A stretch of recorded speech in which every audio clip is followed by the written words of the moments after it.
as I said, at the University of Virginia. His dissertation examined the environmental history of the late Ottoman Empire through the lens of the Çukurova region of modern Turkey, also known as Cilicia.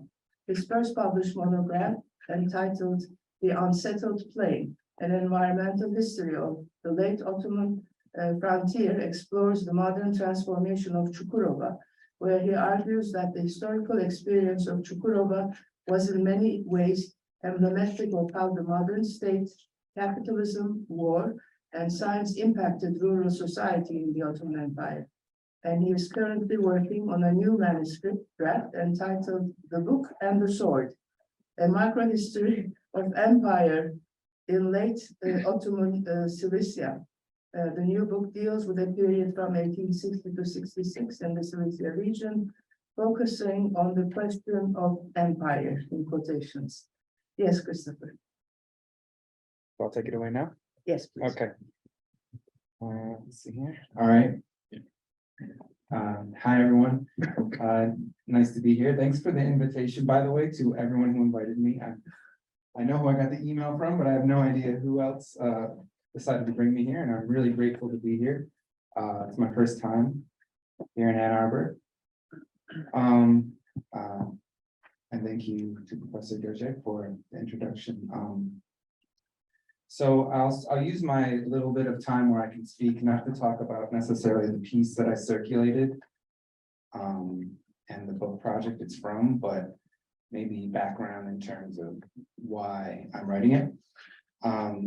So my first book was just published in March of this year, entitled The Unsettled Plain: An Environmental History of the Late Ottoman Frontier.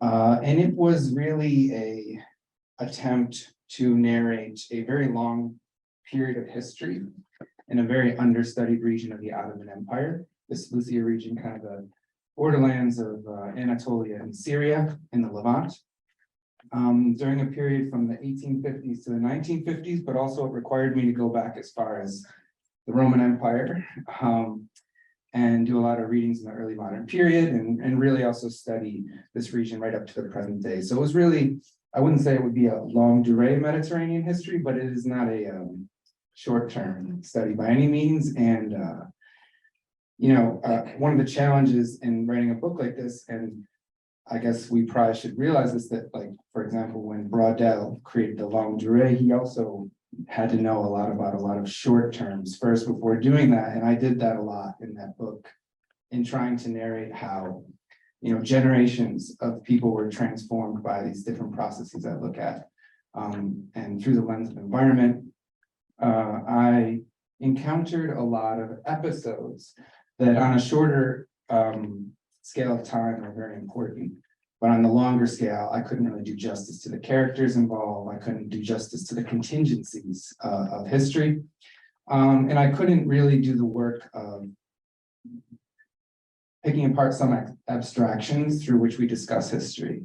A lot of, convenient fictions that we have that are necessary for explaining complicated things. And the one I'm choosing to move to here is one of the biggest ones, empire. We like to use the word empire as historians, but privately we understand that empire is just ultimately a simpler way of describing something very more complex. So in the next book, what I'm doing, I'm calling it a prequel because it starts with sort of the origin point of the first book. So the first book starts, well, it's chapter 2, but let's just say it starts with forced sedentarization campaign of nomadic pastoralists in the Adana region during the 1860s, as sort of a starting point for a century of rural transformation. At the center of it is the issue of malaria, which I won't get into with you all, but it's malaria is the through line for studying the social history of this region over a century. And so what occurred there is the Ottoman government had decided, in a way that would resemble the policies of many imperial powers and policies throughout the Ottoman Empire, to forcibly sedentarize a loosely a group of people that could be considered nomads, but then some of the people caught up in it weren't actually nomads. And anyway, I look at some of the mess there. You know, if we zoom out, we say like, okay, this is exactly what empires do. They do it all the time. But what I knew the whole time I was writing it was that there are actually a lot of contingencies contributing to this. And one of the arguments I'm going to be making in the new book is that the assassination of an American missionary, which had nothing to do really with the pastoralist tribes of the region per se, actually triggered a bunch of measures taken by the Ottoman government and a number of other empires, including the ascendant US empire, really not even an empire, but what is an empire, right? In the region.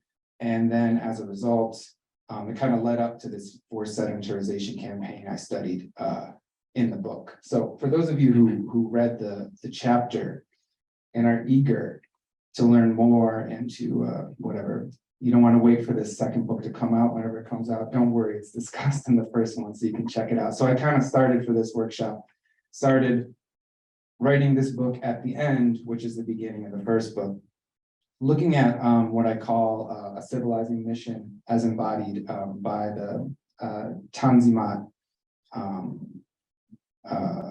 reformers, let's call them, a group of people who were very instrumental in the reform of the Ottoman Empire between the 1850s and the 1870s.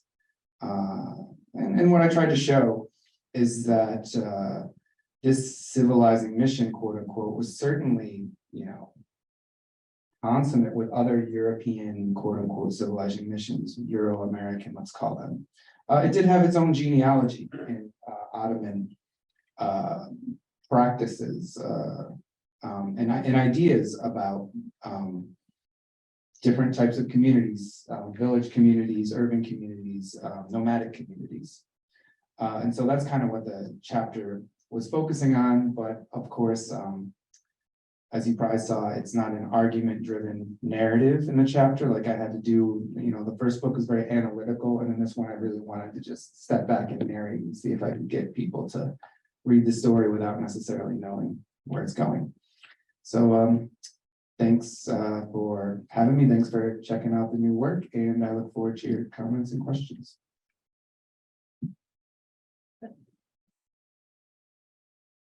Thank you very much.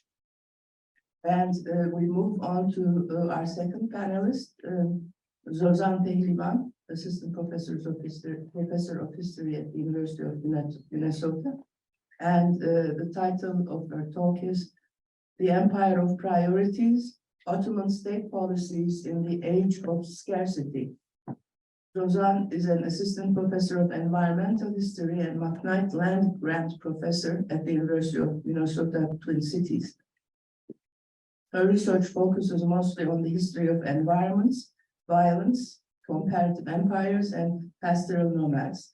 Currently, she is working on her first book monograph titled Before the Genocide, A History of Violence and Environment in Late Ottoman Kurdistan, that is under review with Cambridge University Press's Studies in Environment and History series.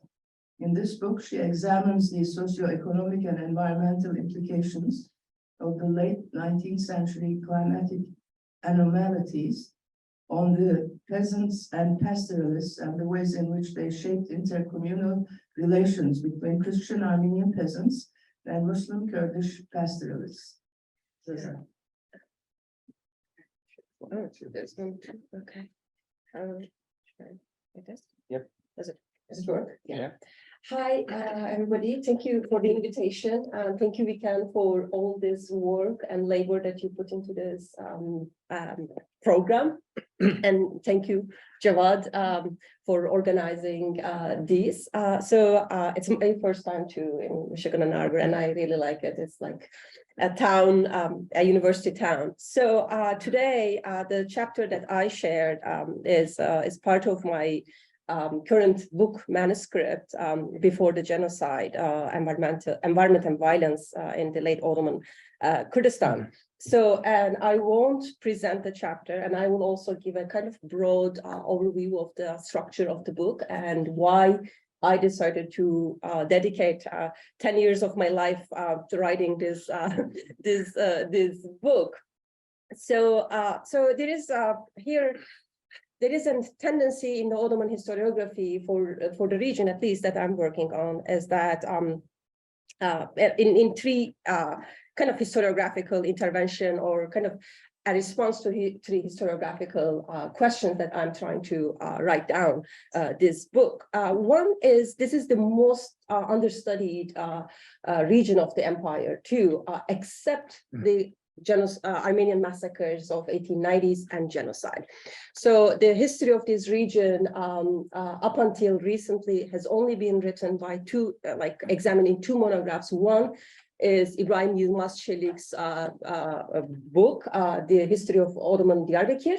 The other one is Ariel Salzman's Tocqueville in the Ottoman Empire, which examines early modern Ottoman Empire in the Diyarbakir context, and as well as state. So this is the most understudied region of the empire. That's the first thing. Second, the ways in which the 19th history of the Ottoman Kurdistan that has been studied is like either in terms of the Tanzimat reforms, whether the application of reforms were successful or not.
What kind of triggering factors? What are the features of this? So, and here what I argue is that from 1840s to 1890s, there were a series of climatic anomalies that I identified as droughts and severe cold.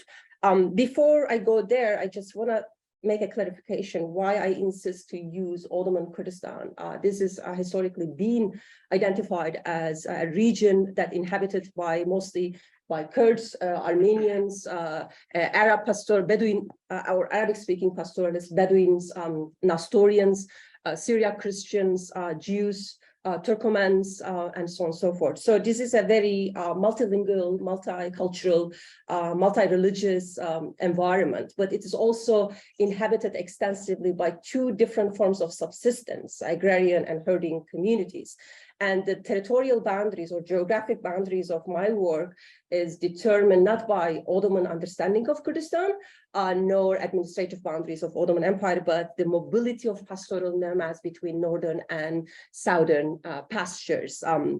So that's what I mean by Kurdistan, and I insist to use as, especially these days, the usage of Kurdistan has been censored and consistently dismissed in contemporary Turkey. So these are my fundamental questions, and what I argue in this book is that these series of crises somehow broke down the intercommunal relations in this region because of these differential economic systems that agrarian and pastoralist, agrarian and herding communities had. The droughts, the series of droughts that I kind of articulated, especially in last 2 decades of the 19th century, destroyed the agrarian and herding communities. That is fine, but what happened is that these two different economic subsistence have different forms of recoveries in the long term. The differential timetable of recovery, so the agrarian communities usually have 1 or 2 growing seasons, they will be able to recover their loss. However, the herding communities are required at least a decade to recover the loss of a portion of their herding, their herds. And this differential timetable that I articulated as ecological disequilibrium between agrarian and herding communities and the ways in which Ottoman state intervened into these processes became a source of slow violence. That slow violence has been kind of exacerbated by the intervention of the state into organized, or that's what I call organized violence in late 19th century in the context of Hamidian massacres. So in this regard, the book examines pre-crisis, crisis and post-crisis period in this region from 1840s to 1905. And the chapter that I distributed and that I'm looking forward for the feedback is that I examine extensively how the empires, the Hamidian politics, Hamidian relief measures actually shape this ecological disequilibrium, the ways in which which group has received seed and famine relief, which group has been prioritized, which group actually pushed out, like pastoralists. How did they actually, when they were pushed out by the state, how did they respond to this crisis? What are the ideological or political motivation of the Hamidian state when they distributed relief in these regions? Why did they prioritize, for example, the Muslim refugees over Muslim peasants or Armenian peasants? Why did they just completely ignore the suffering of pastoralists in this region? And what are the intended and unintended consequences of these relief measures in the context of 19th century, and how these policies of the state actually triggered turn the slow violence into an organized violence? Why did pastoralists in early 1890s accepted the state's offer to be paramilitary forces of these of the Hamidian state? These are my fundamental questions in the chapter that I'm trying to understand the role of state in the measurements of states in terms of famine, in terms of scarcity, and how these measures actually contributed or exacerbated the existing level of slow violence in this region. And I will stop here. Thank you so much. Thank you, Zozan. And now we're moving to our third panelist, but just as important and significant, Cevat Dargın, a Manukian postdoctoral fellow in Armenian Studies, University of Michigan. And we're very happy to have him here. He's wonderful. And the title of his presentation is The Kizilbash Kurds' Dangerous Mission, Smuggling Armenian Genocide Survivors to Safety During World War I.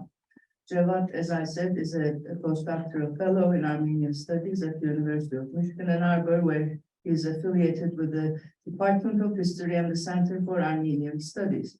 He specializes in modern Middle Eastern and North African history and politics, with a focus on the late 19th and early 20th century transformations from empires to nation states and their impact on borderlands and peoples in the peripheries.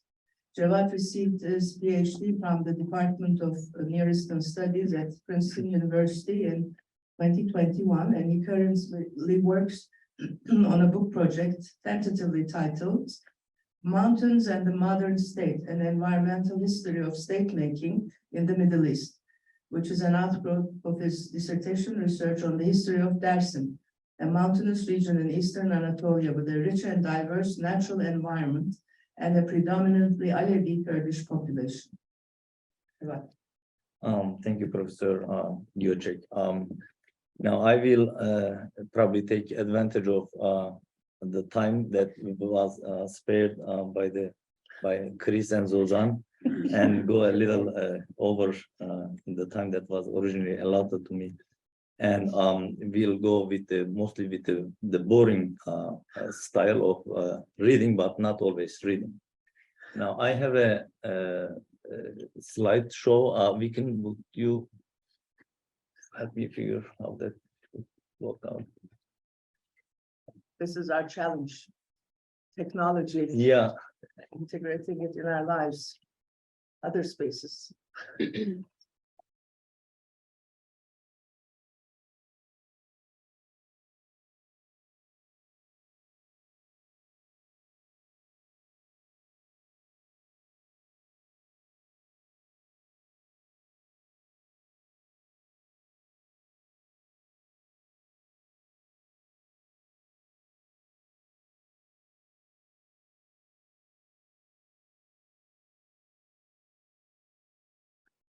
And how much time would I have as a discussant afterwards? In total, we have two hours, 2 hours. including presentations and the discussions. So, Maybe 10, yeah. 15 minutes. That's okay. yeah. So, the dominant narrative in convention. But it will never be to the Okay. The dominant narrative in conventional historiography treats World War I as a turning point in world history in no small part because of its ramifications for the demographic landscape of Anatolia, whose Armenian and other non-Muslim inhabitants were largely annihilated during the war.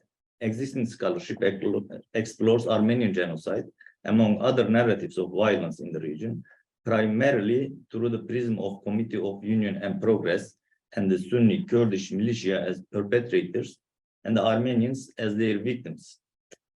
However, the Kizilbash curse of Dersim, a mountainous region in eastern Anatolia, beyond the reach of the state until after the war, smuggled, hosted, protected, and eventually escorted to safety thousands of Armenians from around Dersim into Russian-held territories further north, notably Erzincan. And from the beginning, I should state that I'm not making an essentialist claim that these Kurds helped save the Armenians because they were either Kurds or they were Alevis or Alevi Kurds. It's just a historical conjuncture that brings together historical developments in this particular region that makes these people act in a certain way. So this article complicates the dominant historical narrative about the Armenian genocide and offers a new perspective in understanding the legacies of World War I in the Middle East. It focuses on the dynamics which made possible the relatively peaceful coexistence of the Kizilbash Kurds and Armenians before the war, as well as their cooperations at times of crisis and tragedies during the war. It argues that the legacies of such relations played a major role in shaping the region in the aftermath of the war.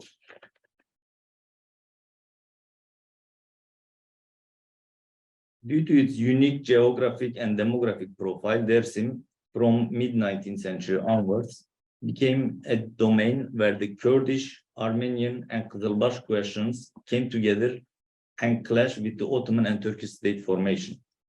Subsumed under the banner of the Eastern question in the literature, these interwoven questions placed foundational limits on the making of the modern state in the realms of race, religion, ethnicity, and geography, and turned Dersim into a battlefield for Turkish state making. In no other part of the Ottoman Empire and the Republic of Turkey did these three questions, crucial in the making of modern Middle East, overlap so tightly as they did in Dersim. This was because Dersim was the only place with a majority population of Kizilbash, a sect espousing a variant of Shia Islam, mixed with indigenous beliefs and local traditions, firmly embedded in the complex tribal structure and the flora and landscape of Dersim, under the hostile sovereignty of a Sunni majority. The Kizilbash of Dersim were ethnic Kurds, but unlike the majority Sunni Kurds, they had relatively good relations with Armenians, another non-Sunni minority in the region. In addition to Dersim's demography, its geography, which made state evasion easier and survival in isolation from the rest of the world possible, played a major role in the Ottoman and Turkish states' elites' imagination of the Dersim question. Sitting at the crossroads of multiple demographic and geographic limitations vis-a-vis the imagined community and homeland of such elites, Dersim became a critical domain for the centralizing and nationalizing efforts of the late imperial and early republican governments. So in today's presentation, I will mostly try to talk about the Armenian question, part of the Dersim question. And this is the general framework in which I build my argument based on my dissertation and the idea of internal colonialism, based on historical continuity, increasing preference for nationalism, and coerced homogenization. And they all have their subdivisions. Historical continuity based on knowledge production across three historical periods, state violence, also across three political periods, and increasing preference for nationalism in terms of history, geography, and people who inhabit this region. And coerced homogenization, in particular to Dersim, implies elimination of Armenians, Turkification of Kurds, and Sunnification of Alevis. Due to its unique geographic and demographic profile, Dersim from mid-19th century onwards, I'm sorry, I'm rereading, but I think I already. Now, Dersim's geographic barriers were a problem for the Ottoman and Turkish administrations, but it was not impossible to overcome, as the Turkish state administration eventually did. Certain demographic features, notably the prevalence of the Kizilbash faith in Dersim, also contributed to intra-Kurdish cleavages, but that did not spare Dersim from state's Kurdish policies or the influence of Kurdish nationalism, which ultimately spread across the region in post-World War II era. Historical evidence suggests that the number of Armenians in Dersim decreased dramatically before the late 19th century. Still, the Kizilbash Kurds had relatively peaceful relations with Armenians, even saving some from genocide.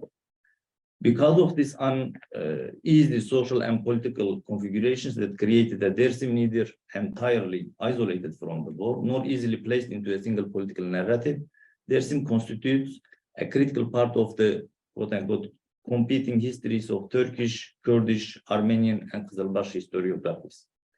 Now, I'm going to show a few maps to help understand Dersim's position vis-a-vis these multiple imagined spaces. Now, this is a map showing Great Kurdistan as claimed by the Kurdish intellectuals and nationalists during World War I or during the period between the two wars. And Dersim is located right on the northwestern corner of that imagined space and inhabited by majority Zaza-speaking Kurdish population, but not all the Kurds in Dersim speak Zazaki. Some also speak Kurmanji. Now, here is another map showing the distribution of Alevis in modern Turkey. And as you see, Dersim is the only Alevi majority region in Anatolia, even though it has largely been excluded from the literature on Alevis in Turkey, which has a lot to do with how Alevi historiography has been shaped.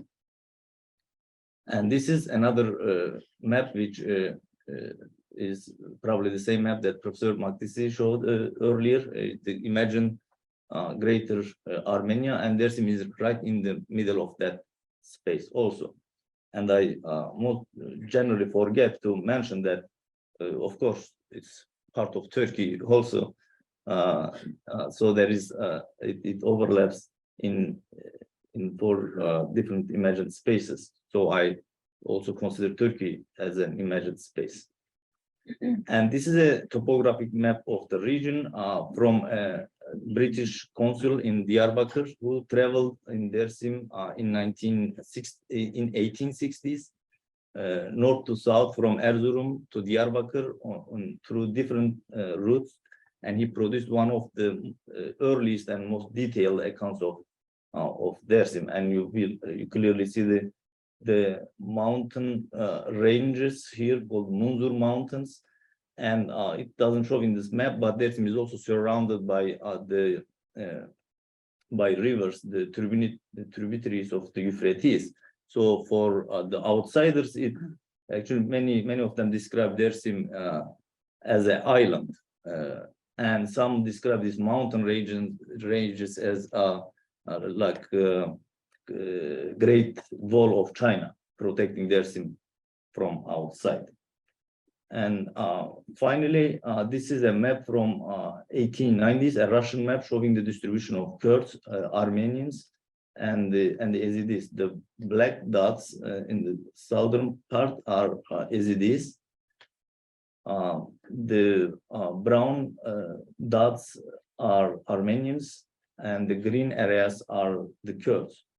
And the dark green area in the northwest corresponds largely to what Dersim, the geographical limits of Dersim. And you will see in this map that there are some, it's dark green because they're Alevi Kizilbash Kurds. And they have some at the border between Persia and Ottoman Empire at the time. Now Dersim's position as a region beyond the reach and control of the government at the intersection of developments regarding the Kurds, the Kizilbash, and Armenians increasingly worried the central government after Russo-Turkish War of 1877-78. Ottoman state authorities suspected that Armenians and Dersim Kurds might act in alliance, which would send the wrong, quote-unquote, wrong signal to the European empires that the Muslims and non-Muslims were united against the Sublime Porte. The governor of Memuratil Aziz, for example, warned in 1890 that the situation in Dersim was such that in a time of external calamities, I quote, "It is without doubt that Armenians too will inevitably act in alliance with them," Dersim Kurds. Hence, he wrote, it is an imperative to prevent any opportunity of forming an alliance and union between Armenians and the Dersim Kurds. In the same year, the commander of the Fourth Army, Zeki Pasha, informed the central government that Russian consuls were frequently traveling in Dersim region, which was especially dangerous because soon the British consuls will do the same, and it will be much more difficult to control Dersim. And I quote, "Dersimis, along with Armenians, will turn this region into a center of malaise." In 1892, an Ottoman general reported that while the Armenians could travel in Dersim freely, nobody belonging to Islam, these are his words, could enter Dersim. This assessment that Armenians were welcomed in Dersim, even while government authorities and Sunni Muslims were not, would constitute the basis of many reports in later years. The Armenian traveler Antranik Yeritzian's experience in Dersim in the mid-1890s corroborate such intimate and amicable relations between Armenians and the Kizilbash Kurds of Dersim. However, at around the time when Yeritzian was traveling in Dersim, the Armenian coercion was taking a dramatic turn in the Ottoman Empire. The widespread pogroms against Armenians in Ottoman East in 1890s once again turned the government's attention against Dersim, a region that was still outside direct control and where Armenians had relatively good relations with the local inhabitants. An Ottoman general warned in 1895, a year after the start of what is known as the Hamidian massacres, that, I quote, "There is no doubt that if the situation in Dersim was ignored, it would cause a great problem in the future. because the willingness of the Armenian agitators to form an alliance with the Dersim Kurds was obvious. The general stated that the number of Armenians in Dersim was increasing day by day, and if measures were not taken immediately, a political issue much bigger than the one in Sasun, Sasun is the region where the Hamidian massacres initially started, would emerge in Dersim. At the turn of the century, the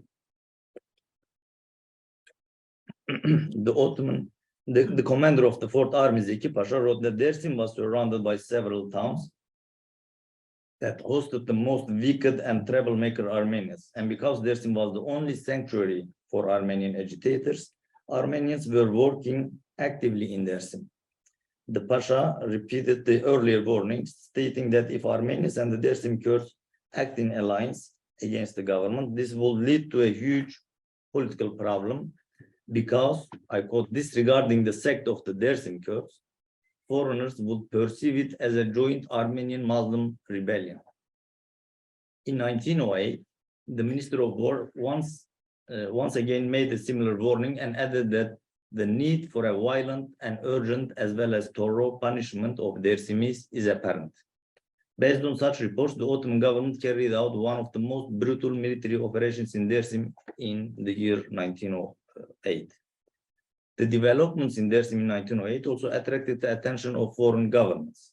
The French vice consul in Erzurum, for example, wrote that the current situation of the Kizilbash in Dersim was truly untenable.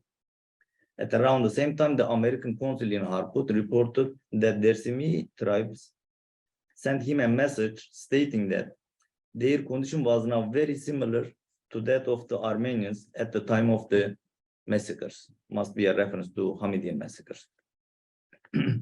While the Dersimis marched in Harput, as you see in this picture, in support of the regime change from autocracy to constitutional monarchy in 1908, the military operations in Dersim continued uninterrupted despite the regime change in Istanbul. Actually, one of the commanders in the region wrote in his diaries that they celebrated the revolution 30 years after the event. Despite the precarious situation of their own, or perhaps because of it, the Kizilbash Kurds of Dersim helped save thousands of Armenians from genocide during World War I. In 1915, Central Army Commander Cevat Pasha, just a coincidence that I have the same name, reported that Armenians were escaping to Dersim since they trusted, I quote, the well-known psychological situation of the Dersim Kurds. He underlined that Dersimis had hid thousands of Armenians in parts of Dersim during an earlier Armenian rebellion as well. Pasken Andreasyan, an Armenian smuggled to safety by the Kizilbash Kurds of Dersim in Russian-occupied Erzincan in eastern Anatolia in 1916, Erzincan is the northern province to Dersim, wrote that Dersim had become an oasis of humanity within the vast territory of the damned empire. These were the words he used to describe the relatively better physical conditions of the large number of Armenian refugees who had arrived in Erzincan through Dersim as compared to those from elsewhere. Another Armenian who passed through Dersim to safety was Mikhail Ulyan. Mikhail was a soldier in Ottoman army when the deportation started. In an interview that Armenian activists conducted with him in 1916, Mikhail stated that around 3,000 Armenian soldiers were forced to work in road construction, out of whom a small number was being massacred every day, until the last batch of 125 was killed on May 8, 1915. Mikhail considered himself lucky since a Kurd he knew was kind enough to inform him about the upcoming massacre, giving him enough time to flee to Dersim. Another Armenian reaching to safety through Dersim was Misak Babajanyan from Harput. According to Misak, the Europeans, Greeks, and the Greeks who were eyewitness to all the tragedies Armenians were enduring remained absolutely neutral. The Turkish people joined the government, and only the Dersim Kurds protected the Armenians.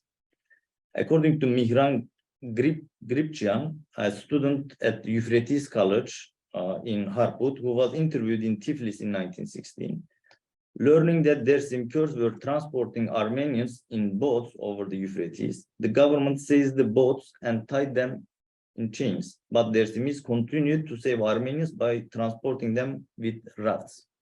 And this is a picture taken by American scholar who was visiting the region. His name is Huntington, but I wonder whether there is any connection with the other Huntingtons, and showing how Armenians are building. I think there's somebody, I think that there is. Chris. Yeah, Oh. same family. Okay, Oh, the same well, family. yeah, that's Interesting. interesting connection. So Armenians are building these rafts from goat and sheep skin, and that's how they are actually crossing the river either as a single goat skin, floating over the water, or as a raft.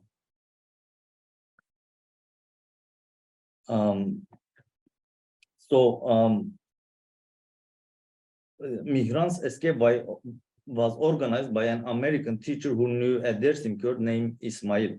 Ismail dressed Mihran and his friends in Kurdish clothes paid for by American missionaries in the region, and they left Harput for Dersim on the evening of July 15, 1916. And I quote, "At the dawn of the first night, we arrived at the Kurdish village of Shakhis, located on the bank of the Euphrates River. In this village, 4 more Armenians joined us. The next day, we crossed the Euphrates River on rafts in a relatively safe area. And again at night, we went very carefully through the hidden paths of the mountains and valleys. At dawn, we arrived at Auzunik, the birthplace of the Kurd who accompanied us. There were about 250 Armenians in this village, and the Kurds named this village Paris. The Kurds deceived the government that there were no Armenians left among them, and when the Zaptiyes appeared, they hid us in secret places and said that they massacred all the Armenians." Armenian activists also interviewed Gratien in an orphanage school in Bayburt on June 21, 1917. Gulast was among those deported from Arapkir in 1915. He had managed to hide as a Muslim for 2 years before fleeing freedom through Dersim. Freedom through Dersim.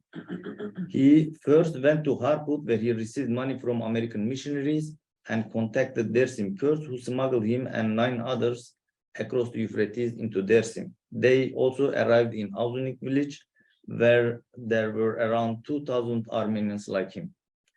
Dersim Kurds later escorted Gulast with a group of 49 other Armenians to Erzincan. It took them 6 days to reach the Russian frontier on March 8, 1917. Another Armenian survivor from Harput was Sargis Karapeti Khachaturian, who worked with Dersimi Kurds to help save his fellow Armenians. Sargis wrote that, dressed in Kurdish clothes, "I used to hang a box around my neck and walk like a so-called peddler, cherchi. I was carrying ladders back and forth for the Armenians, or I was helping Armenians who wanted to go to Russia via Dersim. I was bringing Armenians from Harput and Erzincan by dressing them in Dersimi women's clothes. The Kurds were transferring them across the Euphrates River. They were taking these people through that river towards Russia." And some of these details also exist in the Turkish state reports of the time. Vasken Andreasyan, another genocide survivor, provided a more comprehensive account of Armenian-Kurdish cooperation in Dersim during the deportations. Andreasyan expressed that those Armenians who were saved by Dersim Kurds must appreciate and remember them with, I quote, "compassionate feelings and thoughts, because Dersim Kurds brotherly embraced those of us who escaped and sought a refuge, and treated us with a noble and hospitable spirit." According to Andreasyan, after several days of marching toward Erzincan, accompanied by Dersim Kurds, those at the front of the caravan, among whom was Andreasyan, suddenly realized that the Kazakhs, holding the bridles of their horses in their hands, were staring at them in amazement. Seeing that they had reached the Russian forces, some Armenians in the group took out their crosses and repeated, Christian, Christian, as the Russian soldiers responded, Da, хорошо. Yes, yes, good. With our voices moaning the mountains, Andreasian wrote, and we tried to give the news to the rest of the caravan who have been waiting for it. Excited, confused, and nervous, Andreasian described the rest of the trip with following poetic lines.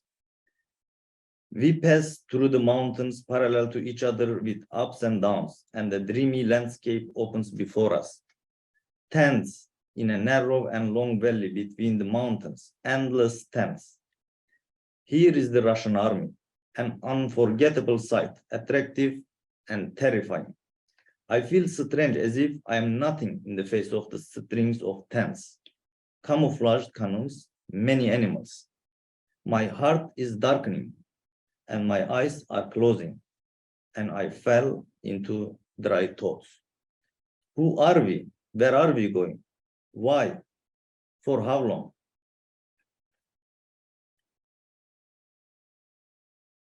During the war and in later years, Armenian activists interviewed many genocide survivors who provided details of their journeys across their sim into Russian-held territories further north. Each story is unique in its own ways. However, that of Aurora Mardiganian stands out as her story became a symbol of Armenian genocide around the world. The Near Eastern Museum, founded by the American Committee for Armenian and Syrian Relief, later Near Eastern Relief, introduces Aurora Mardiganian on its website as an Armenian girl born in the Ottoman Empire in 1901, who had a comfortable life as the daughter of a successful Armenian financier in the town of Çemişgezek. In 1915, her life changed abruptly. This is, I'm quoting from the website of the museum, when her father and oldest brother were imprisoned and the rest of the family was deported.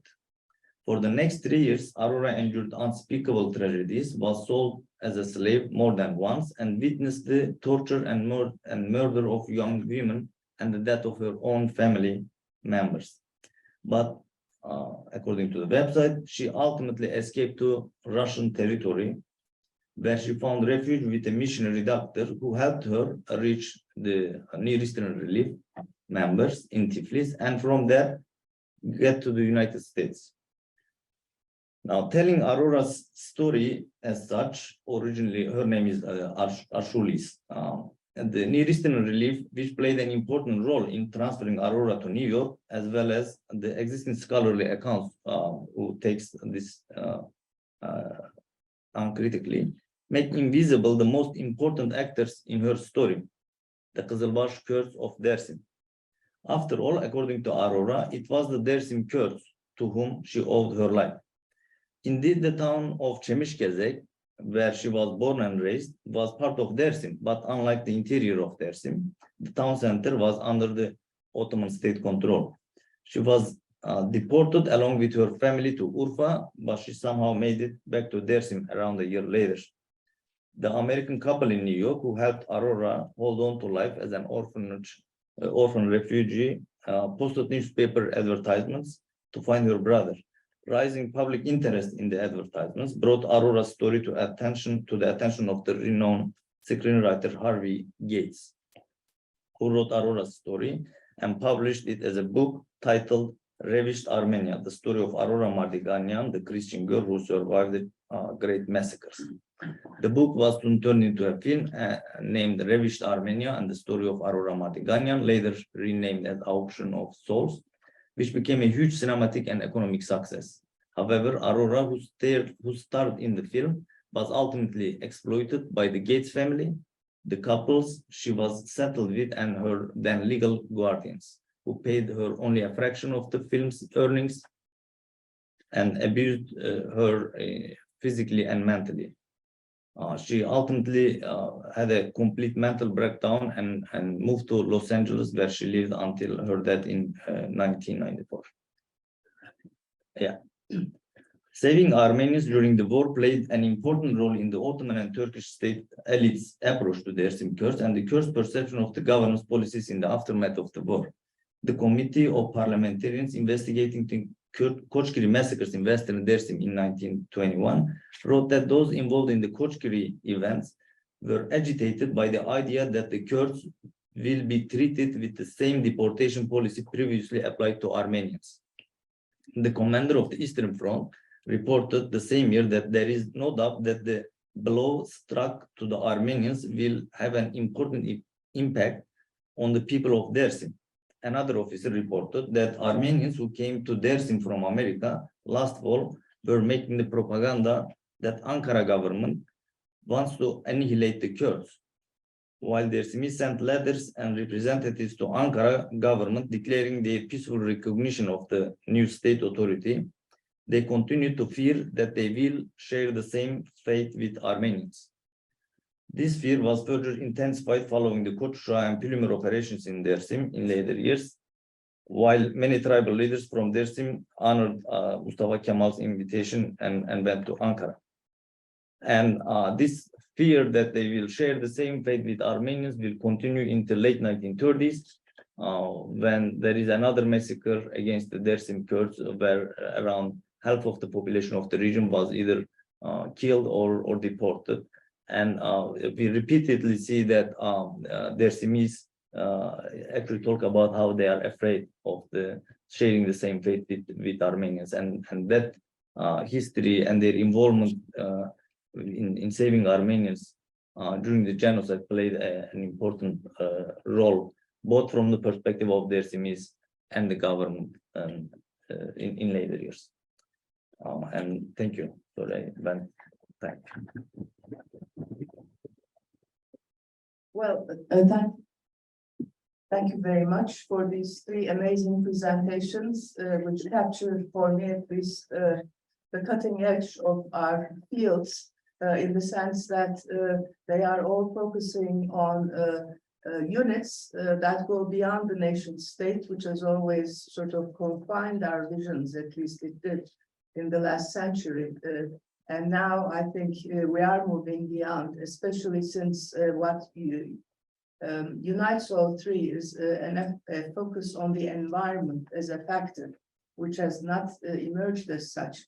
If you think about the history of our field. So what I want to do is just sort of briefly come into this with my experiences. I'll cut it short, but then I'll go from there to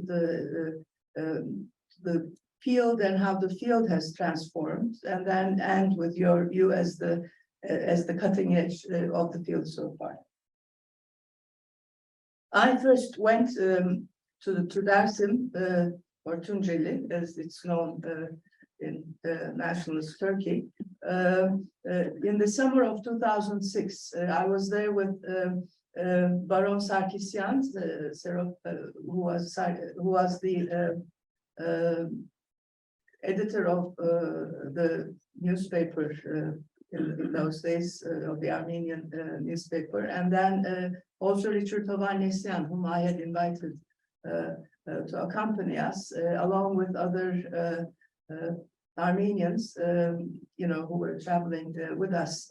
We started, and in this context, and of course, Richard Hovhannisyan's wife, Vartiter, was also with us. But we traveled throughout the region with the civil police or the secret police of the Turks following us all the way through.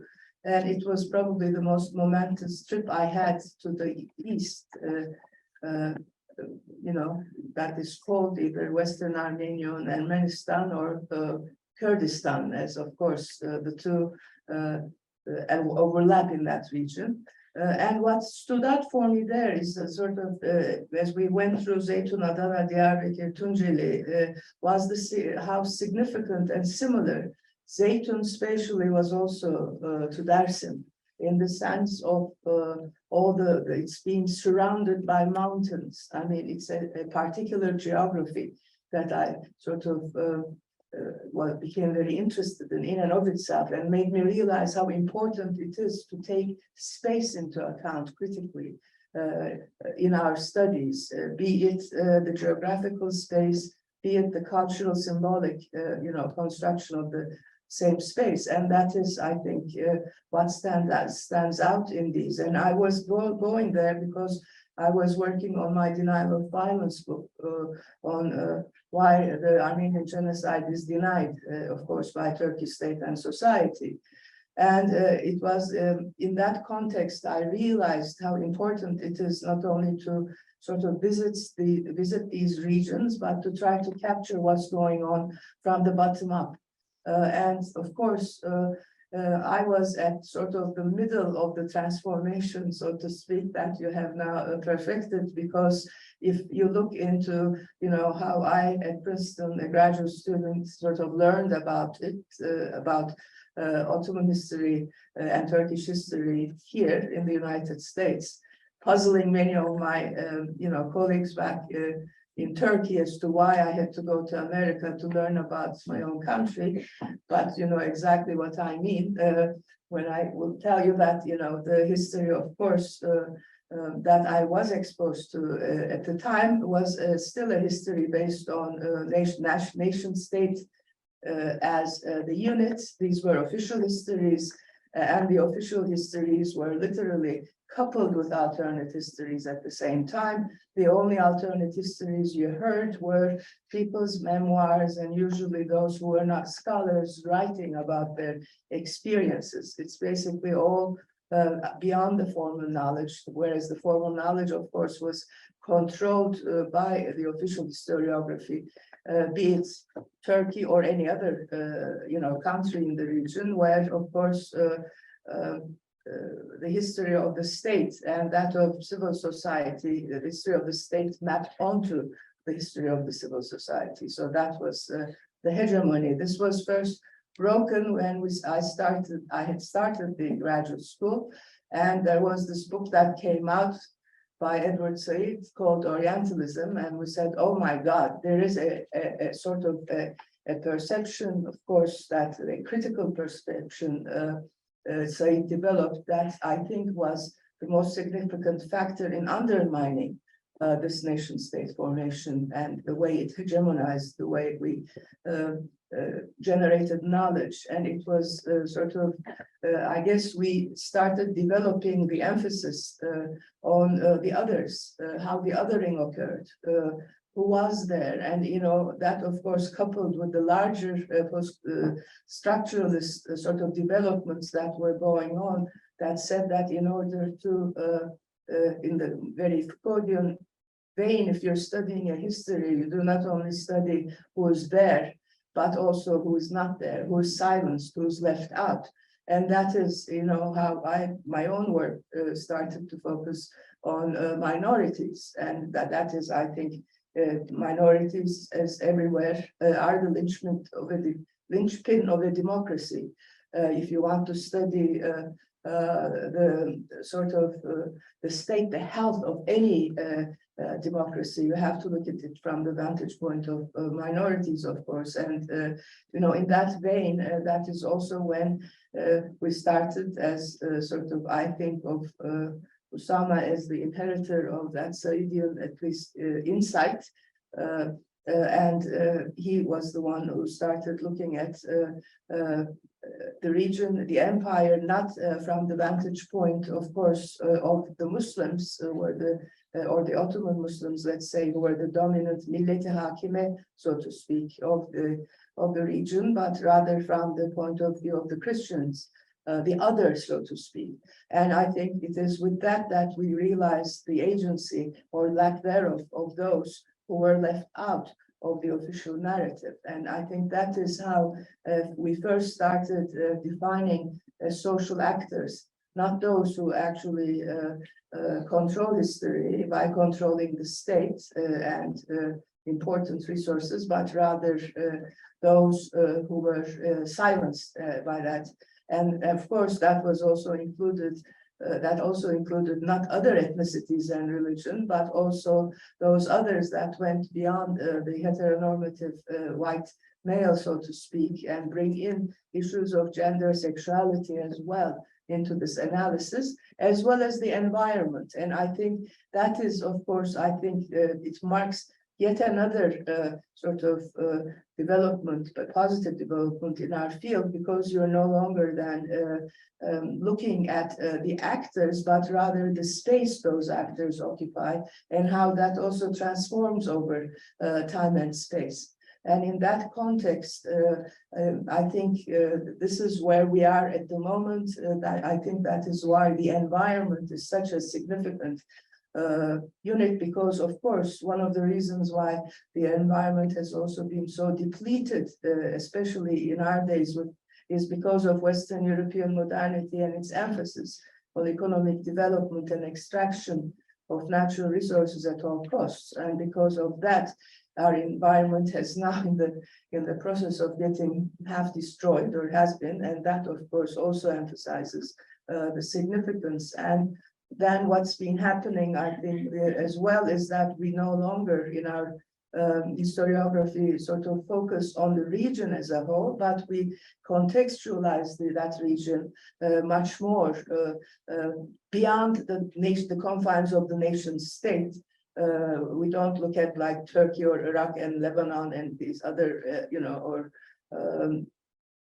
Armenia, but we rather look at the much larger region. And for example, Cem Emrence has this study where he looks at the Ottoman Empire and argues that there are like 5-6 different parts in the way it operates based on the geography, the spaces that are near coastlands or that are sort of in the Balkans. He thinks those are all different spaces. And in a way, if you then combine that with Michael Herzberg's idea of implicated subjects, which is a very interesting way of approaching it, I would argue that the three of you are looking at an implicated space, in a sense that there is a lot, not only in terms of the social actors who are there or not there, but in addition, there's a lot going on with respect to the environment and what's happening there at the same time. And the way, of course, how does one approach those things? I mean, I think we have to have like a dual approach. We, on the one hand, have to reread the reports or, reread the consular reports or the existing, let's say, official or accounts that are visible and hegemonic in the public sphere in civil society in order to criticize things from the top down. Which is needed at least to undermine that hegemony. But we have to combine that at the same time, like all three of you are doing, by looking at things from the bottom up, by looking at who was there, who said what, when, and these could be ordinary people, because of course violence is sort of the violence that's been generated and employed by the state could only be undermined by looking at what resists, who resists, where they are. And as a consequence, it becomes very significant to study the experience of those people on the ground. And that is how you sort of combine this criticism of top down by undermining that hegemony with, of course, the bringing to light of the resistance from the bottom up that we get through mostly interviews. In my case, I looked at memoirs. And if you go to the everyday life, of course, you also capture the diversity that is in that space. It is not as the nation state in the case of Turkey thinks or imagines, as if these aren't like 100% ethnic Turks. There is actually no category as Turkish. It was basically a constructed category later on, but nevertheless, I mean, it is much more the combination of a variety of gender, sexuality, race, people, ethnicity. And you are able to capture that if you take that and start building your explanations from the bottom up. And that's, I think, all three of you at least have been doing. And you also, I think what helps is that we do not approach our studies taking the nation state as the unit of analysis, but rather taking social groups and their realities on the one side, the social actors, and of course, knowledges other than the official state documents, so to speak. And I think it's those two combinations that lead us to the insights that you three have delivered beautifully in those cases. So I tried to see if I can say anything negative, but I can't think about it. So I decided instead to sort of give at least how I would process the three of your essays together if I were to, write something on it, because I think partially most of the criticisms we deliver of sort of articles all pertain to how things were done before the cutting edge. But in your case, you are the cutting edge, so that leaves me in a difficult position other than, to say what I do, but hope at least that you will develop your research along these lines, especially that's why I wanted to sort of highlight what makes all of your three articles stand out, so that or books in case of 2 or 3 actually, so that at least your future, I cannot wait to see where you'll go with this, and I'll stop there. Thank you. So now we are starting our discussion.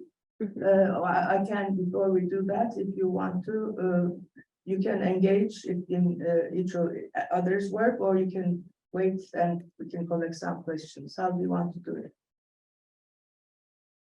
Well, I was struck by the idea of continuity that you had in Use terms your of microphone. Okay. So this idea of continuity, I think I look at it from a different perspective, from the perspective of state building, the making of the modern state, starting from the reform policies of the Ottoman era, but I of course focus on a shorter period. So that's something that I should will help me actually to look at it from another perspective, the perspective that you provide through the government policies of helping people who have been disadvantaged or have lost their livelihood because of the economic or the environmental crisis. So that just gives me a different perspective to kind of expand this idea of continuity. So there is in the literature this idea of continuity, but with the continuity of what question is something that I'm struggling with, and I think your paper helps me reading it in a different way also. And Chris's chapter, I think I was inspired by your first book, and this chapter in particular has a lot in terms of how I can think of mountain as a domain rather that has challenged the formation and the expansion of modern state much in a later period. And to me, both of your research are really, from my perspective, they are the pioneering projects that I'm trying to follow and expand into the Republican period. Because coming from Turkey, and most of the historiography have been built on the rupture between the Republic and the Empire. And there is some arguments that challenges this, but the boundaries of that challenge are still limited to whether the continuity between the CUP and the Republican area, or is it the continuity between the Hamidine and the earlier periods? So I think if we could bring together these narratives, we can come up with a more comprehensive understanding of the idea of continuity. And my thesis is that what continues is the formation of the modern state, and through internal colonialism that starts under the Western influence of the Tanzimat reforms and goes all the way up to the World War II and maybe even beyond. Just to add something to what you were saying, I think what's the emphasis on the mountain and the rural areas also is an indirect or a direct criticism of Western European modernity, because it, of course, is based not only on the European experience, but it privileges urban areas over the countryside. And it's the narrative that develops in all modernized countries is very much centralized on the state and the capital, so to speak, and the urban experience at the expense of the rural one, which of course is captured not only through Zozan, but also Christopher by sort of going through those tarmac roads in the urban centers to those inaccessible mountains, so to speak. And just a specific point that Ahmet Cevdet Pasha actually originally, one of the main figures of the Tanzimat movement, both as a practitioner and a policy maker, scratched the word mountain and replaced it with rebellion or rebellious. And I see many of these kind of examples in the case of Dersim, where they write about Dersim, oh, here the nature is rebellious, the people are rebellious, everything is rebellious. It's just the mountain and the geography is associated with being rebellion, and that's another. I think this idea of rebellion that I challenge in my research, that according to official narrative and the existing historiography, there was a rebellion in Dersim. That's why the state suppressed them and massacred people. And then I argue and demonstrate that there was actually no rebellion. Everything was planned in advance, and all these plans have their origins and etymologies back into the Ottoman era, and from there it goes into the Tanzimat reform period. And Thank you. yeah, That's great. that's all. Zozan, you want to? I continue? think- And we started along this. Sure, route, so I- I mean, this will be the most valuable since it's the three of your papers. Sure. I think the idea of the continuity and ruptures is very clear. Like Stanford shows article that Abdul Hamid is the last man of Tanzimat. I think that's the title of his article, is that articulating Abdul Hamid II as the last man of the Tanzimat state. And in this regard, there are definitely continuities, and you are definitely right, expansion of the modern state infrastructurally, in terms of institutionalization, in terms of, and you can see this expansion of modern state in Ottoman Kurdistan and the relief measures. And this contributes actually how this expansion of modern state contributed the kind of relief measures, and that actually meant less suffering, except the pastoral nomads. So that is, I think, the continuity. But there is also a rupture in terms of Tanzimat's, Abdul Hamid's betrayal. That's what I called to Tanzimat, promising the equality in front of law. The equality of subjects, Ottoman citizens in front of law. So there is a kind of continuity, but also rupture, political and ideological ruptures between Tanzimat and Hamidian period. In terms of the mountains, what I would say, what I kind of established, the Ahmet Cevdet Pasha's civilizing mission, Rikahi Islahiye and mountains, it's really kind of in 1860s, one of the Ottoman governor in Mamlatul Aziz in Harput describes Kurdish pastoralists as hashara. Is kind of hashara, yes. Hashara means insects. It's very clear. The perceptions, the Ottoman perception of pastoralists is really there. And this is a kind of consistent from Tanzimat to Hamidian period. But what Abdul Hamid does, he does something really different. And in this chapter, and that what the revision part of the chapter that I'm working is that how actually by just letting them suffer in terms of famine and starvation actually would contribute to his recruitment of pastoralists into Hamidian light cavalry, which historically have never happened in the 5 centuries of Ottoman Empire in this region. So I will. Not only that, they also by recruiting it from certain tribes. Yeah, exactly, it exactly. Also fragments the Yes. Kurdish movement as Yes. well. I mean, Yeah, such as there is, or the Kurdish community. yeah, you say. I definitely. Great. And Christopher, yes, this is great. I love it. Sure, thanks for all this. I love the idea of that being a book blurb. I tried to find something negative to say about it, but I just couldn't. I would love that on the back of my book. I really like this conversation about, you know, continuities and ruptures and thinking about how we lump and split in different ways than is customary.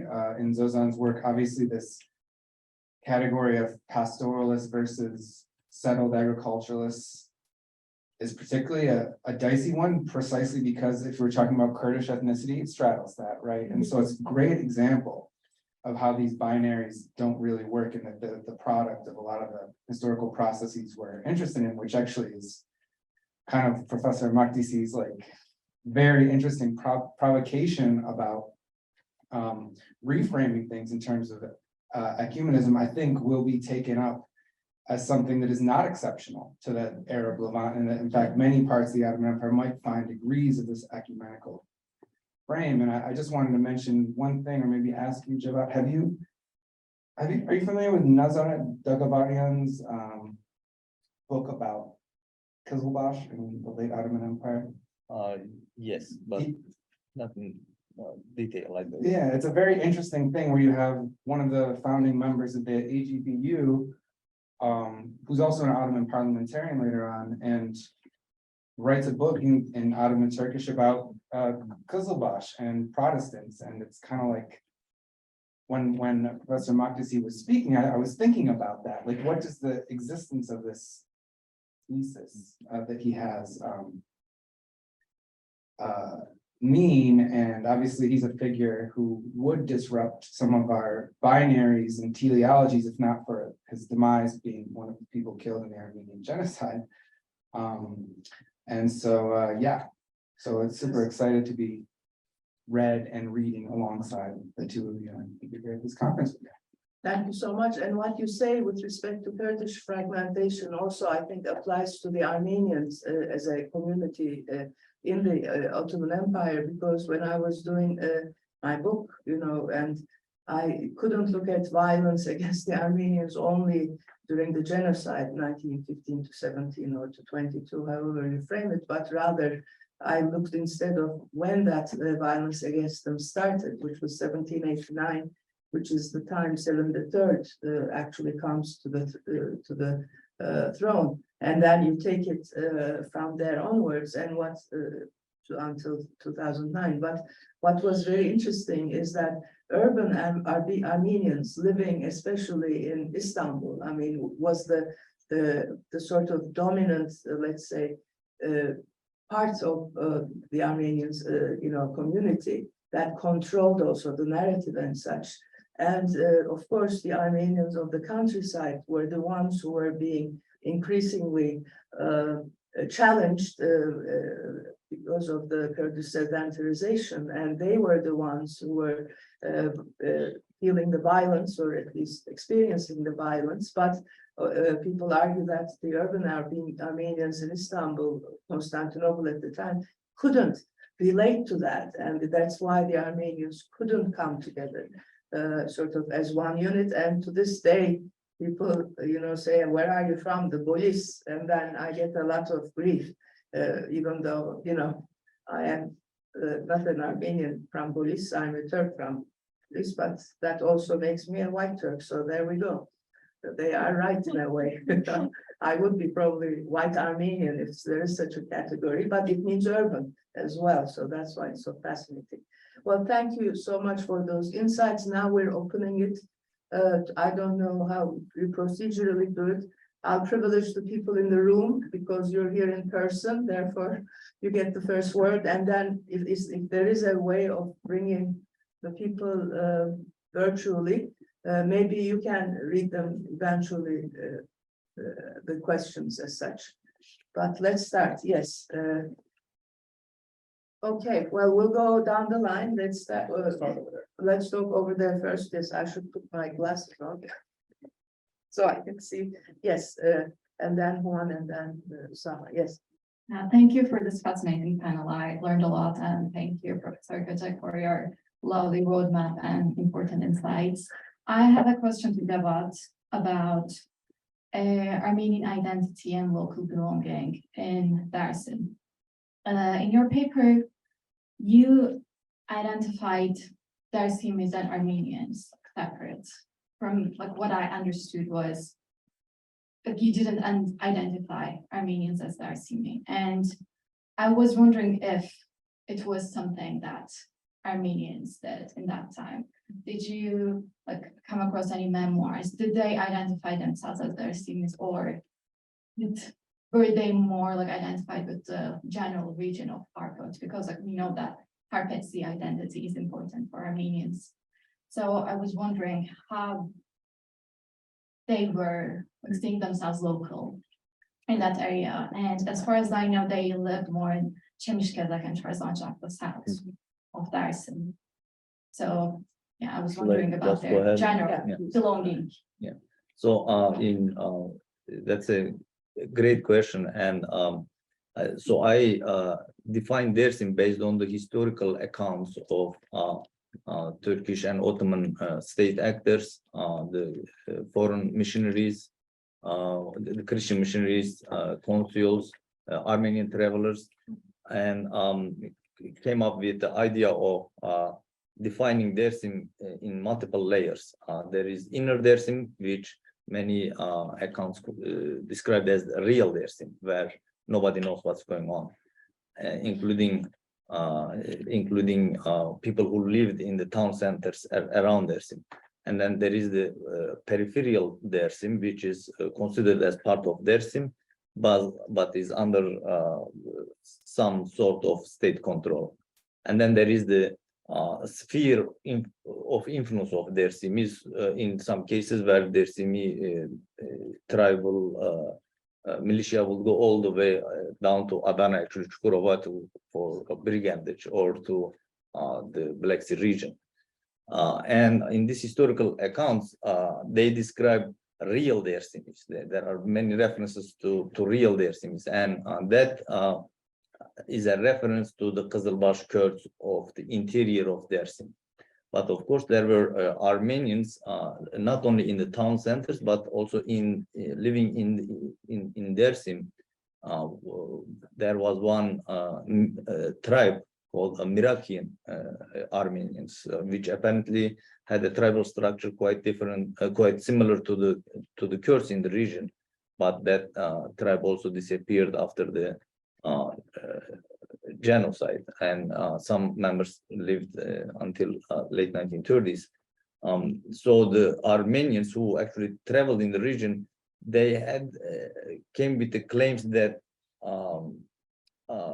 this used to be an Armenian homeland. There used to be a lot of Armenians, and curiously, in my research, the idea that the Dersim Kurds are Turks were originally, the original version of it was that the Dersimi Kurds were Armenians. Both the missionaries and the Armenian intellectuals at the time, they come up with claims that these are actually original Armenians. And but when you read the details of their writings, they keep referring to them as Kizilbash Kurds. So I tend to present my research from the perspective of the historical actors of the time, and not from my own perspective. From my perspective, anyone who lived in Dersim was a Dersimi, but from the perspective of the historical actors at the time, they mostly associated being Dersimi with being Kizilbash Kurds living a tribal life in the interior of Dersim. I hope. Thank you so much. Juan? Oh.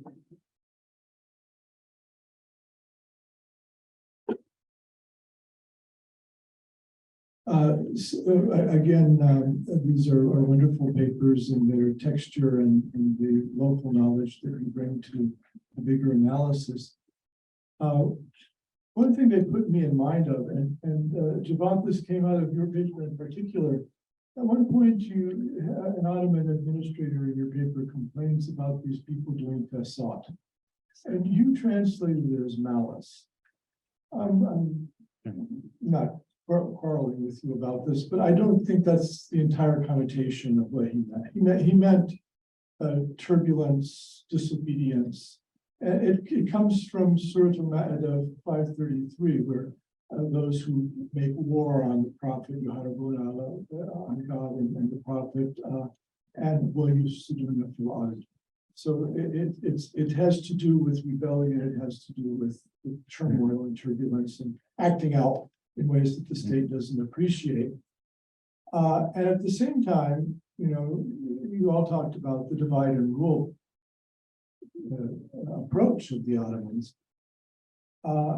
which of course would produce facade. And Andre Vink, in his book on land and sovereignty in India, taking the Mughal example, made an interesting suggestion that these are normalities of pre-modern empire, that sowing divisions as a way of rule in places where the empire is not strong. But then, of course, that produces turbulence and rebellion, which requires a certain amount of interference and intervention from the center. So that it's a constant dialectic. And Cevat, you were expressing skepticism about this constant idea in the center that these places are full of rebellion. And I think you're right, that it's a trope. That the empire is never actually strong in those places the way they would like to be, and so they're viewed as being rebellion. But then the empire also does things that produces rebellion through divide and rule and other tactics. So I just wonder how you would respond to the Vink thesis in an Ottoman context. Yes. Well, yeah, I also struggled sometimes with translating words. There is, yeah, it could be, I could use the word rebellion because actually what the Ottomans initially complained about in places like Dersim was acts of brigandage, not their Kurdishness, not their being Kizilbash or rural or urban, but acts of brigandage. And now actually when I think of Zozan's, article, and I always was curious, why will these people do the acts of brigandage and risk their lives? And there must have been some imbalance between how the state treated people in the urban centers versus in the rural areas. So it starts with the complaints about their brigandage, and that has been very interpreted as rebellion or I don't know, anarchy in the case of Dersim. Government officials in early 20th century, they actually, as if they have seen this place first time, even though Dersim has been part of Ottoman Empire for centuries, they all of a sudden started an interest in getting to know what this place is like, and they describe this place as complete anarchy, and they didn't know what to do with it and how to solve that anarchy from their perspective, which of course I tried to bring the local perspective and argue that actually there was no anarchy but a very strong social and political system organized around tribal structure, the Alevi belief system, and the natural environment.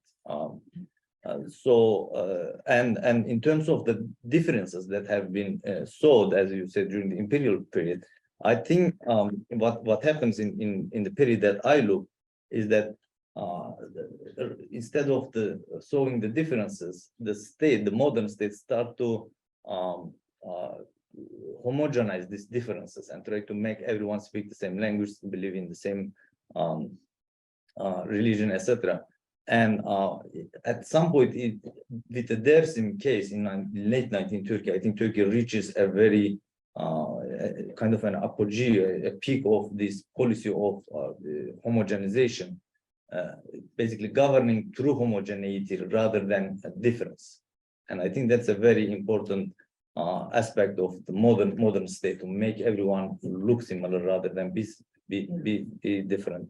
And last moment about starting a rebellion, and I totally agree. The government in the Republican nation-state era also will, if they wanted to do a military operation in the region, they will create a reason for that, and that is crystal clear in the case of Dersim.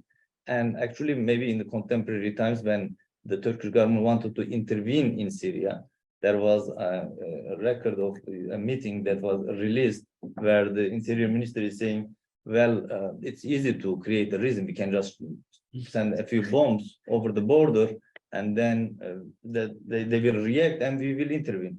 So yeah, I totally agree that that's a method of governing or intervention. Well, actually, that goes on with Charles Tilly, who defines the modern state as that institution which has monopoly over violence, which is exactly what happens. But I would, if you take that argument back to the empire, I think what we see, given Juan's insight and your response, is that you can argue that sort of empires are the first to actually weaponize violence to sustain rule in a very similar way. After all, the modern state is based on the empire in terms of, one could argue, the way violence is used. But the difference, of course, is in one, it's used with differentiation to sustain those divides, and in another one, because of the idea of the unitary state, it monopolizes one ethnicity at the expense of all the others. Maybe that's what's happening.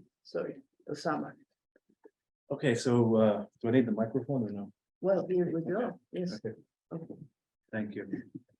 So these were really wonderful papers. Let me ask each a question. First, let me start with Chris, right? Christopher or Chris? Chris, whichever, however you want. So my question is, as I was reading your paper, it's fascinating. The whole idea of the reform division, of course, encapsulates the whole idea of the militarization as the essential aspect of reform. But why, like, in terms, if you had to deal with the question that's posed in the symposium of internal colonialism, it's not something that you address in the paper. Obviously, you don't have to, because I assume this was written before the symposium. But how would you think of Ahmed Cevdet Paşa as engaging in internal colonialism? How do you relate that to the question of the civilizing mission that you write up? But then more fundamentally, how do you deal with the longue durée of Ottoman imperialism or Ottoman rule with the fact that Ahmed Cevdet Paşa, this whole period in the mid-19th century, is exactly the transition to this sort of more modern form of nationalist state formation and an emulation of Western sort of national formations. And I'm wondering how do you reconcile, how much weight do you put for the continuity aspect of imperial governance as opposed to the Western colonial sort of nationalist modern form, especially in the character of this person? And why do Turkish scholars ignore that state aspect that you talked about? Since you said that he's always celebrated as the great sort of archivist and writer and historian, but the fact that he was a governor is fascinating as well. Maybe you could do the other two as well, so they have time to think about it. Asking the question. Zozan, sorry, a great paper as well, but I have a question just on the idea, when you bring in an environmental argument and a highly contextual, beautiful, fantastic argument on that leads up to the question of the massacres that take place, does that sort of environmental sort of emphasis, as brilliant and nuanced as it is, to what extent does it sort of take away agency from the people involved in massacres? You see what I'm saying? Like, to what extent does it just become an environmental determinism as opposed to the agency and ideology at work? And I'm just wondering, because it's your paper, you allude to it at the end, but you don't actually deal with it. So I'm wondering, and is it letting people off the hook? The chapter, okay, I will respond. So just a quick, and then the last question I have is for Cevat. It's a fantastic paper as well. My question is, look at the two images you had up. I mean, there's one on ravished Armenia, Yeah. which is a fascinating, and it sort of relates to what I was trying to say. And this picture here, also the chief of the Yeah. Dersim tribes, Ankara, 1926. This looks like an incredibly coercive picture. I don't know. I mean, I don't know what the context of the picture is, but they look coerced. I don't know if they are or not. They're all in Western garb, it seems like. I don't know. There, it's very tell. significant, because, I mean, you actually catch, see, it shows how your critical intuition allows you, because that's the Apa is the only Kurdish that, and that's Mustafa Kemal. Yeah, no, I can see, yeah, So yeah, yeah. it's that only instance where the Kurds appear with the state Mhm. or Atatürk, right? I mean, Yeah, this is the most significant, important one of those Mhm. pictures. But there is a picture, but for me, the backdrop is coercion, again, without knowing. So then you go to the other question, the ravished Armenia slide, Oh, yeah. and look at that. I mean, that is an extraordinary, like, first of all, the racism and that sort of, like Oh, God. the Semitic sort of figure of the Turk, the barbarous thing, then the white victim and the woman. Mhm. This is, and coming out in the same moment and time as that horrible movie that was produced and shown in the White House, Birth of a Nation, Birth of a Nation. which is the same time. I mean, same time, I'm not certain, I mean, there's something, I don't know. So how do you take this image and relate it to the other image in terms of when we're talking about coercion? Because these are two different forms of coercion, two different representations of coercion. And I'm wondering how you relate the sort of the Western imperial intervention, especially in the humanitarian discourse vis-a-vis the Armenians, Mm. which is so politicized Mhm. and racialized, and at the same time, but there's genuine coercion, as we see in the other picture and in the history of Armenian genocide. There's genuine violence and horrific. How do we reconcile these two things? And then the last very brief question, sorry to take up so much time. Before the 1880s, they were talking about, was the Ottoman policy to basically ignore the fact that in Dersim you were saying that the Kurds, the Alevis, and the Armenians got along? Mhm. It's as if you were suggesting that they had relations all along, and the Ottoman state just ignored them. Mhm. You see, in other words, it's ecumenical. I don't know, you can call it whatever you want, but the relations that are born out of economics, out of environment, out of traditions, out of this, the Ottoman statesmen didn't seem to care up until a certain point, and only then they decided, oh, this kind of fraternity has to be stopped. Or was that the case before the 1880s? Mhm. Thank you, and those are extremely insightful questions, and we'll take them, then let's take them in the order. Some ask them, that will give you some time. But I mean, it's fascinating also when you say about, I mean, it also captures that transition from empire to nation state as well. I mean, institutionally, so to speak, I think as well. Yes, thank you. And the negotiation of violence against the other, I think, changes with the nation state as to who is a citizen. The transition from subject to citizen, of course, is there as well. Chris? Yeah. So this is like a pretty big question you posed, and in my first book, I have a very like unsatisfactory answer to this question of internal colonialism. Where do we categorize Ahmet Cevdet Pasha? Oh yeah. So first of all, is colonialism a Western thing? In 1919, we would have said for sure. In 1860, there's a lot of ambiguity. So we have Eve Trout Powell's work on Egypt and Sudan, which of course is inextricable from British colonialism, yet has its own sort of really Ottoman kind of genealogy as well.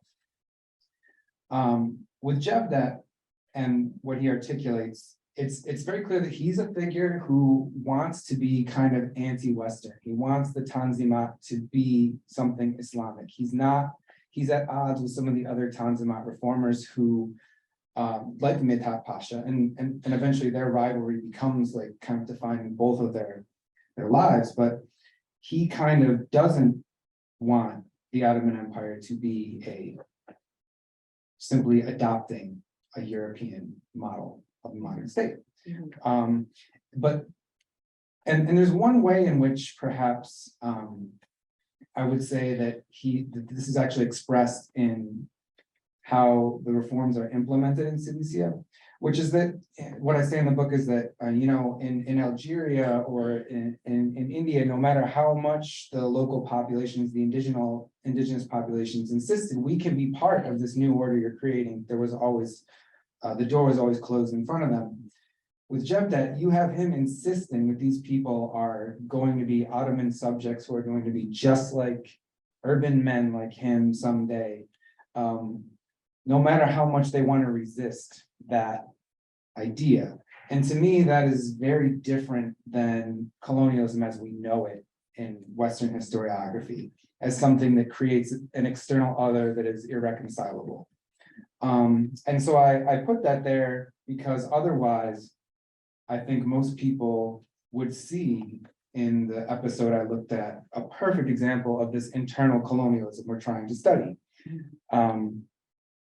But I felt that the label would kind of erase some of the complexity of that particular episode, particularly with regard to how it played out, which is, it's a spoiler alert that the settlement policies, they killed a lot of people, but they didn't work. They didn't succeed in sedentarizing the people. And the Ottoman government ultimately accepted this outcome and drafted a new compromise. And to me, my comps list reading on Algeria and other, it's just different in that regard as well.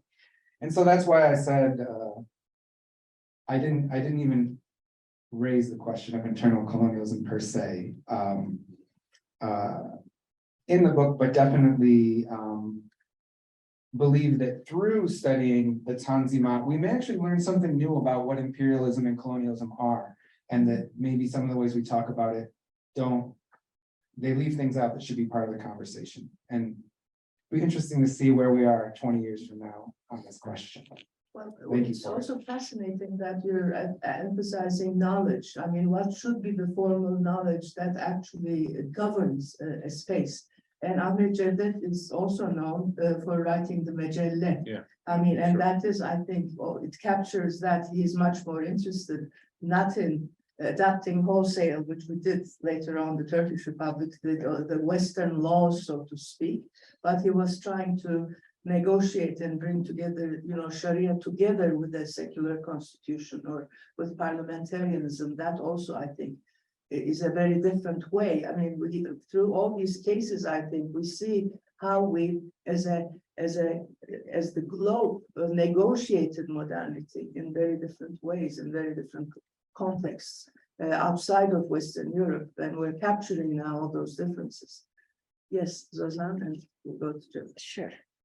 The question of agency, I think this is the most common question that I get every time, after every presentation. And it is very important. And in agency, in my work, what I bring is environment is one agent, but it is not the unique one.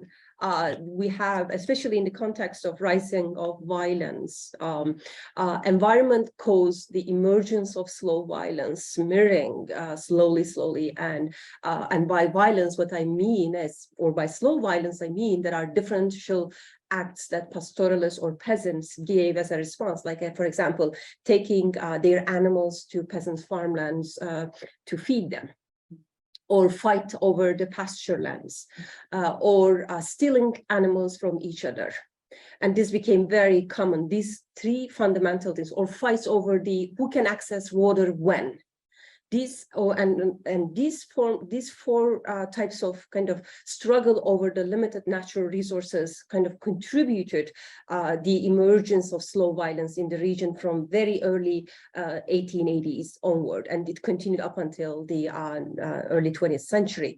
That's one thing. But what the agency comes forward here is that we have two fundamental agents in this entire narrative, and actually three. We have to put the peasants back because their response to this ongoing story is a fundamental as well, is a fundamental feature as well. So the Ottoman state's involvement into this story is really critical. The state intervention creates, or states as an agent, as a political actor, and the one that keeps the violence in, like hegemony or legitimacy of violence in hands, intervenes to the region in two ways. One, or actually three ways. One is providing what's called relief to people. That's one way.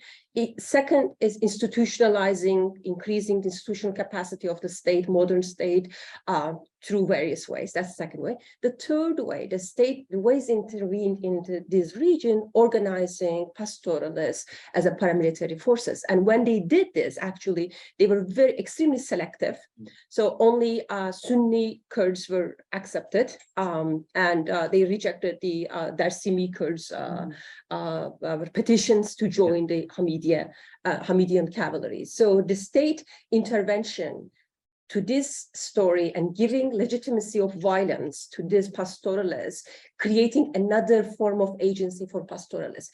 Because from that period onward, from 1890 onward, they had uniforms in them, they had arms, and they had the agency or legitimacy of violence as well. So they became the state as well in this far region of the empire. In other words, they created the state, also recreated another agent of violence in this story. And peasants' involvement into this story, of course, like when somebody comes and invade your what's called house, or destroy your, takes the form of subsistence, your hundreds of animals or five of animals that you heavily depend on, that you give a response. And this form of confrontations were kind of the fundamental issues, and became almost like an epidemic in the region in this time frame of the late Ottoman Empire, and kind of contributed to the or exacerbated the level of ongoing intercommunal violence, and transformed into an ethno-religious violence. So in the beginning, it was not ethno-religious violence. You can see it in 1880s. You can clearly see the differences between them. But from 1890s onward, it is definitely, it's just like there is a religious and ethnic tendency that you can clearly articulate. And this articulation is based on my analysis of 300 Ottoman documents about animal rustling or animal theft in this particular time frame. Yeah. And the Kurdish pastoralists, of course, and the Hamidiye that form are very crucial in the 1898 massacres, the initial ones. Yeah. Because I start my, book, The Denial of Violence, with the person sent from the palace to actually deliver sort of insights into both the Kurds and the Armenians. So in a way, both the victims and the perpetrators, so to speak, and they do make a big issue of that. And I think that's partially because of the way in which space is perceived. The changes from empire to border, to nation state, and the idea of borderland sort of comes out of this. In a way, empires define their borders in terms of the people that occupy them, whereas, of course, nations do it down to the inch, the last inch. They become very physical, and that's, I think, why pastoralists are hard, as Janet Klein's work demonstrates. The problem with Kurdish pastoralists is that, when the Ottoman state goes after them for, let's say, committing violence, they immediately escape to the Russian Empire, and then it's hard, then they cannot be held accountable for the violence, and then they come back. So then not only does the Ottoman state weaponize violence, but I think, the Kurds themselves, to resist it, also use it to their advantage as well, to evade accountability, so to speak. Yeah, that's fascinating. Before I actually start my answers, I think one aspect of the Hamidiya regiments that's not being discussed is they were actually used in operations in Dersim against the Kizilbash Kurds in some instances, which is a very interesting aspect of that. And according to the sources I have read, the Ottomans rejected the Dersimis request for forming regiments because they didn't trust the Dersimis. and that Dersimis are gonna use these weapons against the government right after they receive them. And in terms of the coercion in the two pictures that you mentioned, and I should maybe have given some context to the picture of the tribal leaders in Ankara. So in the first picture, Diapa was one of the prominent leaders in the region, and his daughter was married to the most prominent tribal leader in the region, Seyit Rıza, who was executed in 1937. And Diap Ağa has played a very critical role in Atatürk's journey from Erzurum to Sivas.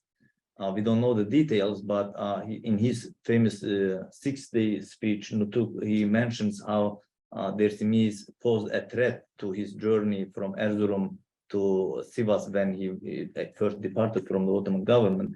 And apparently he got in contact with some Dersimi tribal leaders who provide safe passage to form these congresses, which are very symbolic for the Turkish national liberation movement, or whatever it's called. And Independence struggle is what we call it these independence days. struggle. Yeah, I remember you correcting me on that one. So I suspect Diapa was one of the people who helped organize this, because Atatürk appointed him as one of the 5 parliament members from Dersim, representing Dersim, and that was a very unique case. And because in later parliaments, people from Dersim will not be representing Dersim; it will be people from other parts of the country. And Diapa actually was one of the first people who helped Armenians during the massacres and during the genocide. And in a very curious detail, he apparently sends all the Armenians under his protection to Erzincan except one. And according to the account that that person provides later, Diapa wanted to keep someone who knows language, so that when Russians came, he can explain to them that actually Dersimis helped Armenians. And one of the things that they are trying to balance at this historical moment, that they don't know whether it's the Russians or the Ottomans are gonna be in charge of the region. So they're trying to balance up, and there are a lot to be understood in that context, why he is now with Atatürk and back then he was helping the Armenians. And in the second picture, and yeah, thank you, for kind of reading that coercion, that I didn't think it that way, but this year, 1926, is very important in understanding the coercion here, because this is the year after the suppression of the Sheikh Said rebellion in Diyarbakir.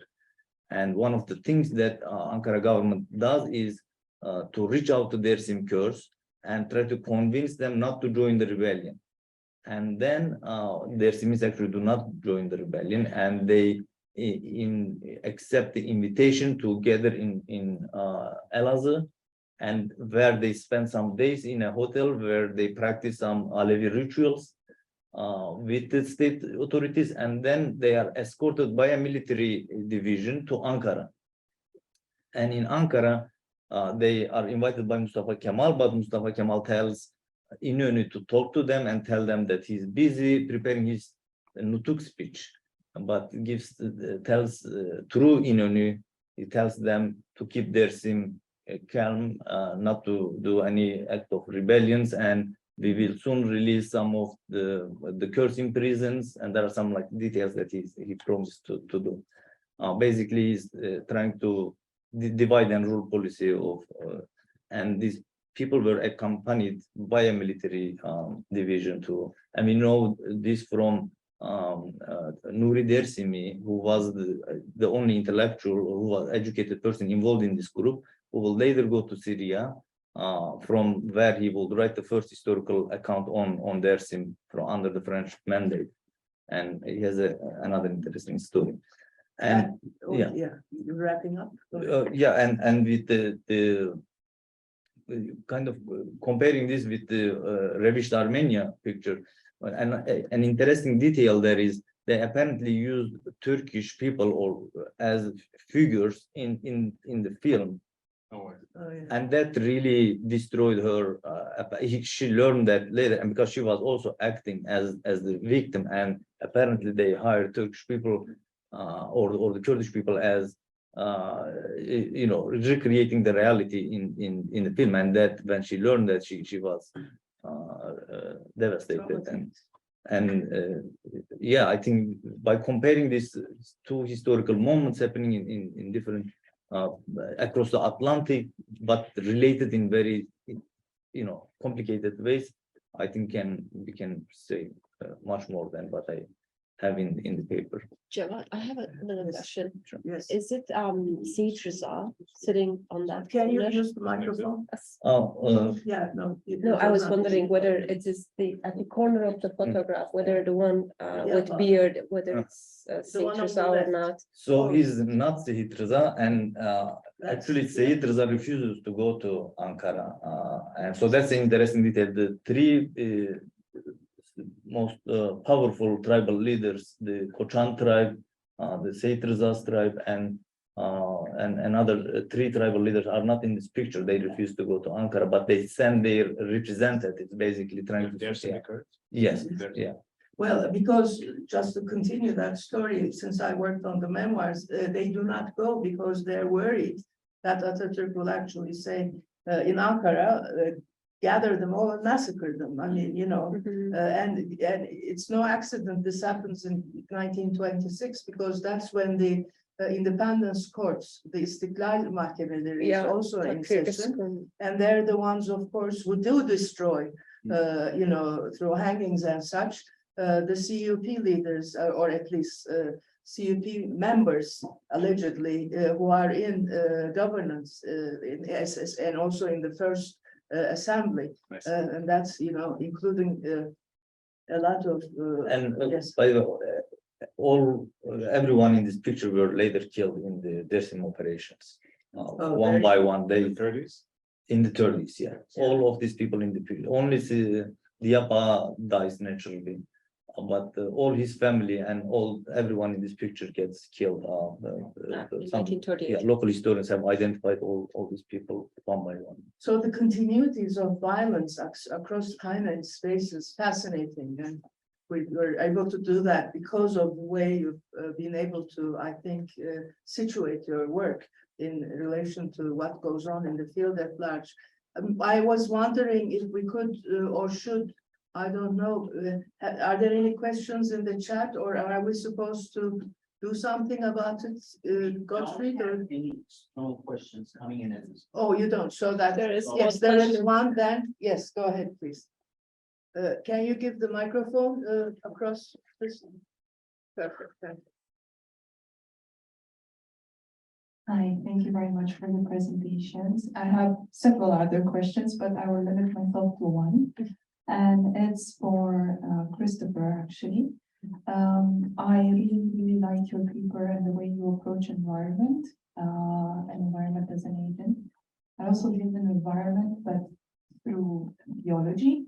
So it's more of a curiosity, my question, than rather a question.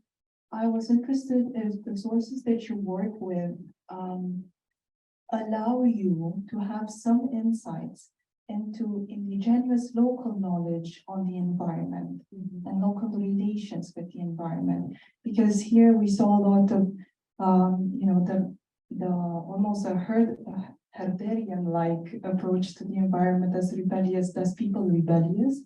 So I was wondering whether we can have some glimpses in your sources that go the other way around. So the way the mountain loving pastoralists engage, view, understand the environment and the type of social characteristics that these might lead to, and social forms that these might lead to. Thank you, and now can you pass the microphone? Yeah, thank you. Thanks, that's an awesome question, and it's a question that a lot of environmental historians don't even attempt to.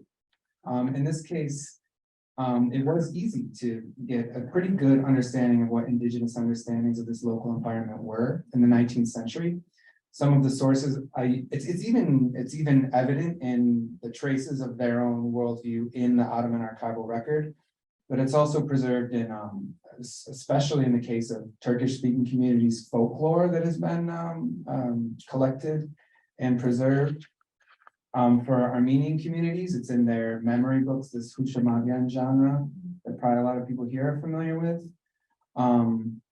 And it's a totally different picture of the mountains, where the mountains are the center of their, not just their economic and political life, but their spiritual life, that there are shared sites of pilgrimage actually between Christians and Muslims in the mountains, that they engage in kind of similar relationship with the mountains, despite having very different ways of life and definitely different communal boundaries.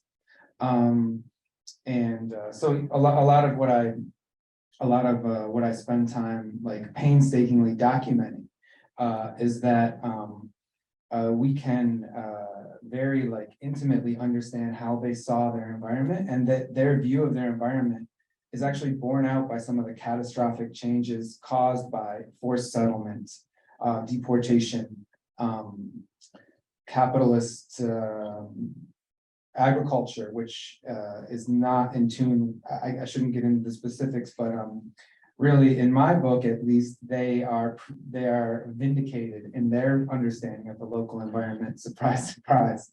Vis-a-vis both the Ottoman administrators, but also the sort of the Western sources that dominated how we write about the environments of the Middle East. So, yeah, thanks for the great question. Actually, the environment, to take it back, I mean, is a part of the larger imperialist project, especially during Victorian times, when, you know, it was the British who had to try to map out what was going on throughout the world, including Newton, you know, going to the Galapagos Islands and such. And if you start creating a new kind of knowledge on the environment, which is like cataloged a certain way. And what's fascinating is that the minorities of the empire are very significant in translating all of that European, Western language-based explanations into Turkish or Ottoman Turkish or Armenian.